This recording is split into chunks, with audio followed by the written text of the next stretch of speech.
Bienvenue au journal prophétique, que le Seigneur vous bénisse. Si vous êtes en ligne, sachez que le journal prophétique, nous consultons le royaume de Dieu et nous vous révélons le plan de Dieu afin de vous amener à marcher selon sa volonté.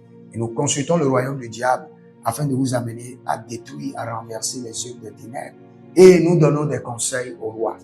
Nous les amenons à affermir, à accéder, à exercer et affermir leur règne. Si vous êtes un roi, vous aspirez au poste de la royauté, dans la politique, n'importe où, vous pouvez être soutenu. Nous pouvons vous mettre sur nos épaules par le prophétique et par le conseil et vous serez affermis. J'aimerais donner une prophétie sur l'Iran. D'abord, je vais vous expliquer quelque chose. L'attaque en Iran, ce qui se passe actuellement, vous devez comprendre. Je ne vais pas être dur, mais je peux vous dire avec certitude que dans le règne de l'esprit, Dieu est en train de punir les ennemis d'Israël. Les ennemis d'Israël. La saison, Dieu est en train de punir sévèrement les ennemis d'Israël. Tous les ennemis d'Israël seront punis. Attendez pour voir. Et j'avais déjà donné une prophétie auparavant. Et j'ai dit qu'aucune nation n'aura la capacité de détruire la Russie, même les États-Unis. Mais le jour où la Russie va s'afficher publiquement comme ennemi d'Israël, la Russie commencera par être détruite. Attendez et suivez pour voir.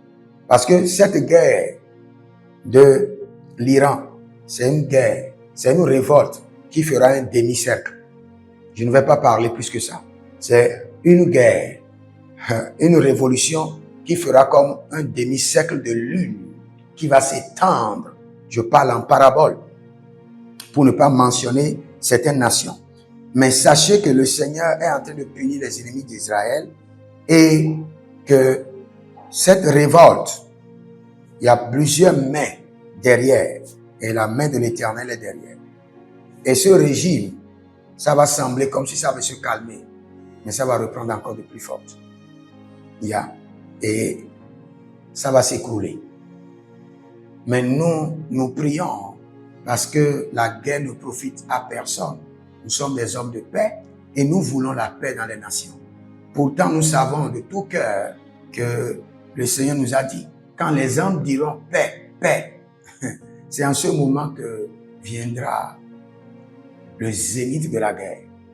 Mais pour l'instant, nous devons dire paix, paix, parce que ça contribue à établir des nations, à affermir des foyers, des organisations.